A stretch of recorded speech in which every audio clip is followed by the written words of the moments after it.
Welcome back into the Sky Pod for episode 8. I'm your host, Skyler Brooks Blaine.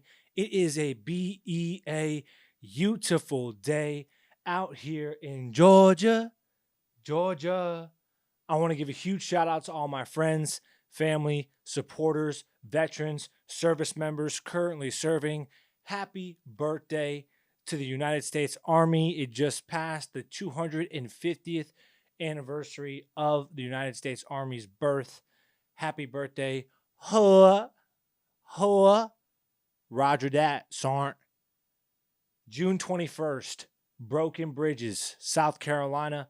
Let me know what's going on. Any vets that want to come out and have a good time, share some memories, talk about what they got going on in their life, or just to be around an environment where they feel appreciated, come on out this weekend on Saturday.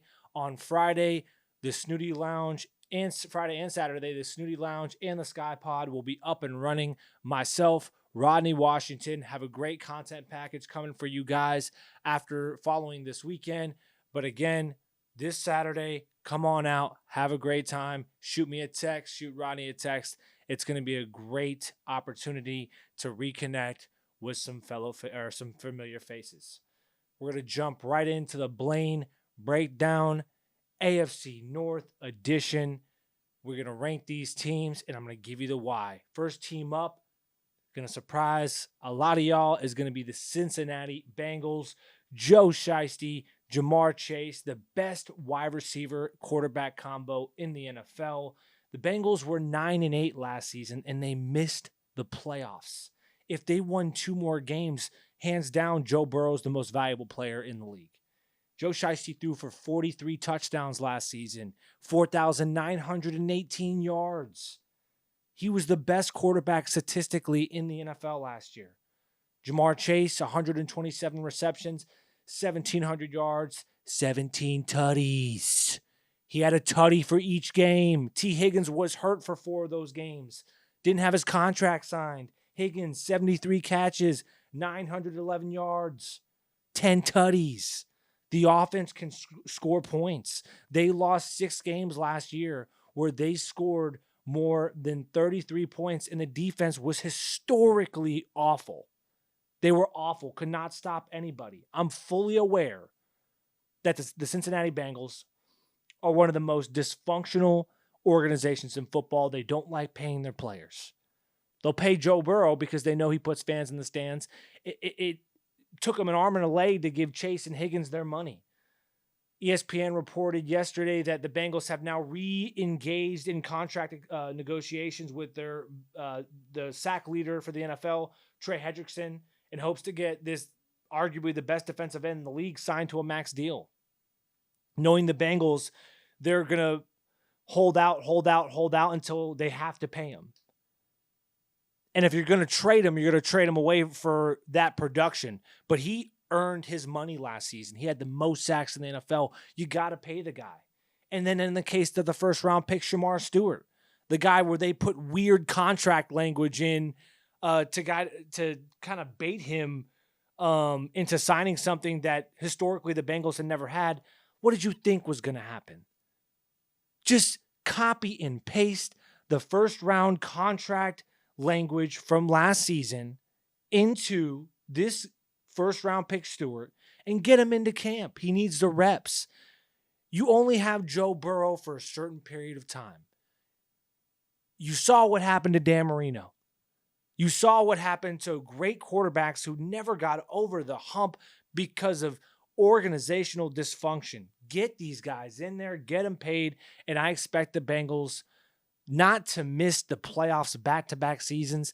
They're going to be in the playoffs. Joe Shiesty is a primetime player, top 2 quarterback in this league. The Bengals will win the AFC North this season. Coming in at 2, I have the Baltimore Ravens. They were 12-5 last season, and surprise, surprise, they lost to the Buffalo Bills on the road. Lamar Jackson threw for 4,172 yards last year, 41 touchdowns, only 4 interceptions. He took care of the ball, had a passer rating of 119, led the league. He also almost rushed for 1,000 yards, and he had 4 rushing touchdowns. He led the league in QBR last year. He's an outstanding football player. If Saquon Barkley didn't exist last year, all you would have heard about would be Derrick Henry. He rushed for 1,921 yards last year, 16 touchdowns. If Saquon didn't exist, Derrick Henry is the consensus best running back in the league. The defense was ranked top 5 in the league. Overall defense, top 5. They create sacks. They get tackles for losses. They create turnovers. Then what's the problem? The problem is Lamar Jackson is electric in the regular season. But like James Harden in the regular season when he's electric, or like A-Rod with the Yankees in the regular season when he's electric, Lamar's a Ferrari on cruise control in the regular season. Until the road gets bumpy. Until you got to go play Buffalo on the road. Until you got to go play Patrick Mahomes on the road. And there are key moments last year against Buffalo, key moments where he makes pivotal mistakes that great quarterbacks don't make. Botched snaps, interceptions thrown into double coverage. Lamar Jackson, with a great running game, is an amazing quarterback. But when it's not man coverage and it's not single safety high and the defense is in a complex coverage disguising their defensive scheme and they plan for him to throw the ball, he doesn't know what he's looking at. Athleticism only gets you so far. Running the football all the time only gets you so far until you go against a team that puts up 14 points on you, that gets ahead of you. Now you have to abandon the run. Now you got to be able to throw the ball. And Lamar Jackson, time and time again in the playoffs, is not able to throw the ball when the defense is expecting him to throw the ball. Greatness is not built in the regular season, my friends. It's defined in February when the Super Bowl happens, when the Lombardi Trophy is presented. And so far, he's never made it. So I'm not going to throw him in there, my top quarterbacks. And I don't think in the NFL, you have a small window to continuously get back. Unless you're Patrick Mahomes and Tom Brady, where you constantly go and go and go, you have a small window of opportunity. And if you don't capitalize on it, that window shuts drastically, fast, in a hurry. You got to capitalize. Mark Andrews, you got to catch the football. You got to be able to take advantage of the moment because Josh Allen does. Lamar Jackson does not. Patrick Mahomes does. Jalen Hurts does. Jaden Daniels does. Matthew Stafford. These guys understand how to play winning football when it matters the most. And Baltimore is yet to prove that they can get over that hump. Coming in at 3 is my sleeper team. I'm going to get a lot of flack for this, but I don't give an F. Mike Tomlin and the Pittsburgh Steelers are the biggest what if in this division. And this is why I say this. Mike Tomlin is fully aware that when he signed Aaron Rodgers, the clock has started. He is on the clock now as the head coach of the Pittsburgh Steelers. He's on the clock. His time's running out now. Expiration is coming. You can't glorify a guy anymore for going 8-8. You can't do it. He's never had a winning season or never had a losing season. That's all I hear about Mike Tomlin. He's never had a losing season. How many 8-8s? How many 9-8s? How many first round exits? It's like the John Gruden effect with Tony Dungy. He inherited a great Bill Cowher team and he won a Super Bowl. And we glorified him because he won that Super Bowl. But this year, it feels a little different. And here's why. Aaron Rodgers, regardless of what you have to say about him and his political affiliation, his arrogance, his character type, all this stuff, 26 touchdowns, 8 interceptions last year, off a torn Achilles, 41 years old. Now you give him weapons like DK Metcalf, Pat Freiermuth, Calvin Austin, an offensive line that's substantially better than the New York Jets. When Brett Favre left the Jets to go to Minnesota, he had one of the best seasons of his career. In his 40s, he threw over 4,000 yards, 33 tutties, 7 interceptions, went to an NFC championship game. After he left the Jets, went to an NFC championship game. Sidney Rice was his number one option. Let's talk about it. Rodgers has Metcalf, Freiermuth, Calvin, Austin. The defense is still elite. Minka Fitzpatrick, TJ Watt. They have a great pass defense, a great rushing defense, a great front seven. They can get after the ball, create turnovers. And now it's an absolute upgrade from Justin Fields and Russell Wilson. An absolute upgrade. If they're able to figure out how to control the time of possession, create turnovers, and all Rodgers doesn't have to be the hero. He doesn't have to be prime Aaron Rodgers. He just needs to make the plays when he has to. And I think he's still able to do that. Their schedule's tough, yes. But Mike Tomlin, Aaron Rodgers, weapons around them, it's going to be an exciting season for the Steelers if they figure it out. Exciting season. And then coming last, which I'm not going to spend a lot of time on, is the Cleveland Browns. And for all the reasons that everybody who's a sports fan knows. Dysfunction. Deshaun Watson, torn Achilles. Not that it matters, if he came back. It doesn't matter. The Browns, you drafted a quarterback in the 3rd round in Dylan Gabriel. And then you drafted another quarterback who substantially was a better prospect in the 5th round. Oh, we got to hit on a quarterback. Oh, you also have Kenny Pickett and Joe Flacco. Your number one receiving option is Jerry Jeudy. Now, granted, with Jameis Winston last season, he put up a lot of production, but they have limited options on offense. They do not have Nick Chubb. They drafted Judikins, and they have some running games. Stefanski is still a great offensive mind, but with the question mark at the most important position in the game, you're going to come in last every time. The Browns prepare for another bad season unless maybe you start Shador. Maybe you see what you have in him because Deshaun Watson, you got to move off him quick.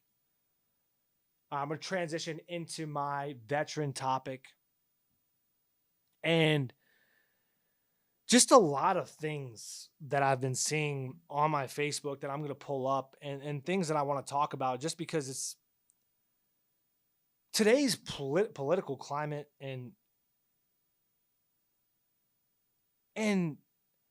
how people's time and service, everyone's time and service and then the way they get out is so different. And what people experience in the Army and how they perceive things is so much different than everybody who gets out. And to see soldiers either take shots at great leaders when they get out or become so anti-military, they become so anti-military and they claim that they were bullied and NCOs were mean and it was full of non-commissioned officers that play favoritism and that they were never given opportunities. And I want to speak on a certain topic here. Something I read the other day. I'm not going to name drop, but if they watch it, they'll know I'm talking about them, but I really don't give a shit. So there was a post about soldiers being screened for appearance in politics ahead of Trump's visit for the 200 when he went to go to Fort Bragg, and he claimed that they changed the names back to all the original names, and there was a big uproar. I don't care about politics, but this is what matters to me the most: the veteran crossfire, guys who are taking shots at other guys for no apparent reason.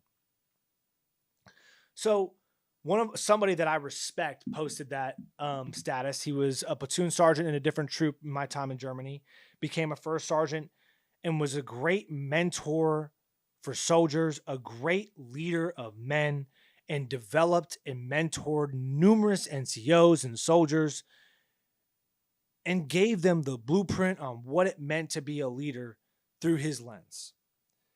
So he posted this status, and a guy who, by the way, this guy who I'm not going to name, they have Microsoft Word. You could go and spell check your stuff before you write a Facebook status. Credibility. perception. It matters. But it makes sense why you share this perspective. And quote, the Army's done this for years. Speaking on soldiers who were screened for appearance in politics ahead of Trump's visit. Speaking on that subject matter. The Army's done this for years, but it's a problem now. I remember watching NCOs in the comment section talking to soldiers like they were fat and looked like shit to stand in the back, and they handpick soldiers to go sit with higher ups. It's nothing new to act as if it is new. It's comical. You know better. Guilty like all NCOs in the United States Army. And then he went on to say, just paraphrasing here, essentially claiming favoritism, claiming that the best soldiers are always sent to the front, and that NCOs treated soldiers like crap, and there was a rumor mill, and yada, yada, yada. I just want to speak on something real quick. And everyone, first things first, everyone is entitled to their own opinion, and I respect everybody in their opinion and their perspectives based upon their experiences. I respect that. I value that. I'm not here to play right or wrong. But what I am here to do is speak on the truth. Let's speak on the truth. Some soldiers that I know, specifically I know a soldier from this comment section. You're anti-military and claimed you were bullied. But yet when you PCS'd to the unit, you were overweight. You were in the weight program immediately. The Army isn't there to make you feel good about yourself. The Army is there to uphold standards and discipline. If you want to be in front of the formation, if you want to be recognized, and you want to be treated like one of the guys, you got to earn it. You want to be in front of the formation, but yet you have a dirty uniform. You want to be recognized as one of the best soldiers, but yet you sham out on details. You don't show up on time to formation. The quality of work is booty. The competence level is booty. You don't know your job. You don't know what you're doing. All you care about is your free time and when you're going to be able to go to your nothing box. But NCOs were bullies. Make it make sense, dog. Coming after great leaders. How can certain guys who get out of the Army become so anti-military and claim they were bullied and that the Army is full of non-commissioned officers who play favoritism? And they get out of the Army and they play the victimization mentality.